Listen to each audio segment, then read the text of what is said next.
அனைவருக்கும் வணக்கம். என்னுடைய பேர் டாக்டர் வரதராஜன். இங்க கோயம்புத்தூர் மாவட்டத்தினுடைய விலங்குகள் நல அலுவலராக கடந்த 2 மாதமா இங்க பணிபுரிந்து கொண்டிருக்கிறேன்.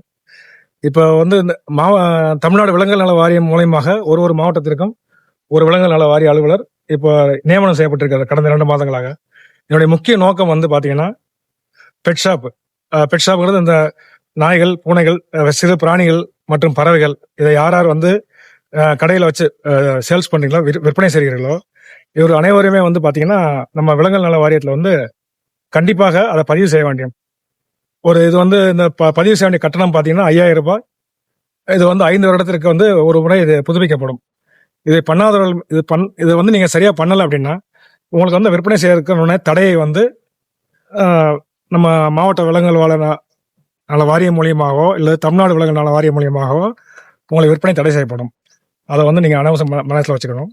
ரெண்டாவது நீங்க அந்த நாய்கள் குட்டிகளையோ எதையோ அது ஒரு 60 நாளுக்கு கீழே உள்ள குட்டிகளை நீங்க விற்பனை செய்யக்கூடாது. அது தடை செய்யப்பட்டுள்ளது. அது மாதிரி சில நாய்கள் தடை செய்யப்பட்ட நாய்கள் பட்டியல் ஒன்று உள்ளது.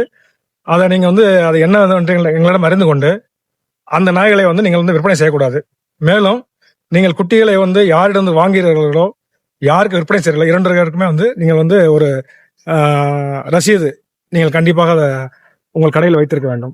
நீங்க கடையில் பிராணிகளை ஒரு அதுக்கு கம்ஃபர்டபுளா அதை ஒரு மகிழ்ச்சியான தருணத்தில் இருக்கணும். அதாவது கேஜ் சைஸு, அதுக்கு தேவையான நீர், அதுக்கு தேவையான உணவுகள் அனைத்தையும், காற்றோட்ட வசதி எல்லாமே கரெக்டாக இருக்கணும். அந்த வைக்கக்கூடிய கேஜ், அந்த கூண்டு அதற்கு சரியான அளவில் இருக்கணும். ரொம்ப நெருக்கமாக இருக்கக்கூடாது. அதை பார்த்துங்க. அது அனிமல் கம்ஃபர்டபுளாக இருக்கணும். இதை வழியில போறவங்க யாராவது அனிமல் லவர்ஸ் யாராவது பார்த்து கம்ப்ளைண்ட் பண்ணாங்கன்னா அது உங்க மேல சிவியர் ஆக்ஷன் எடுக்கப்படும். அதனால அதை நீங்க கரெக்டா வச்சுங்க.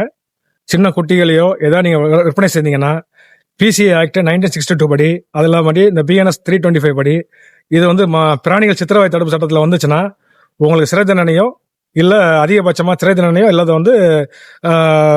நீதிமன்றத்தின் மூலியமாக உங்களுக்கு ஃபைன் அவங்க போட்டுருவாங்க. அதனால அதுக்கு கொஞ்சம் ஜாகிரதையா பார்த்துங்க.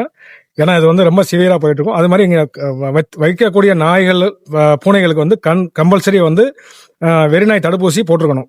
போட்டுட்டு தான் நீங்க சேல்ஸே பண்ணணும். தடுப்பூசியில் அனைத்து போட்டது பிறகுதான் நீங்க விற்பனை பண்ணணும்.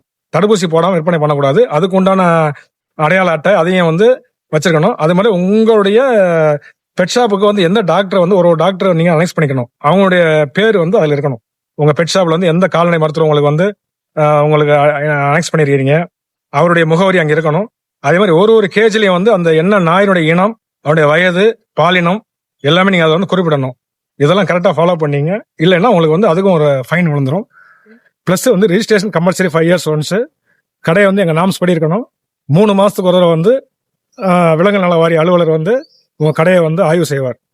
இதை எப்படி பதிவு செய்யணும்னு கேட்டீங்கன்னா, நீங்க தமிழ்நாடு விலங்குகள் நல வாரிய அலுவலகம் அதனுடைய இணையத்துல போனீங்கன்னா அந்த பதிவிறக்கம் செய்யணும். நம்ம அந்த ஃபார்மை பதிவு செஞ்சு 5000 ரூபாய்க்கு உங்களுக்கு காசோலை எடுத்து அதனோட அட்டாச் பண்ணி ஒரு நோட்டரி பப்ளிக் அவர்கிட்ட ஒரு கையெழுத்து வாங்கணும். பிளஸ் உங்க போட்டோ, உங்க ஆதார் கார்டு, ஏற்கனவே ரெனியூவலா இருந்தா பழைய ரிஜிஸ்டர் பண்ண சர்டிபிகேட், இது எல்லாத்தையும் அனெக்ஸ் பண்ணி நீங்க நேரடியா சென்னையிலுடைய திருவான்மையூர்ல எங்களுடைய அலுவலகத்திற்கு அந்த இணையதளத்துல எங்களுடைய அலுவலகத்தின் முகவரி இருக்கும். நீங்க அதுக்கு அனுப்பிச்சு விட்டுருணும்.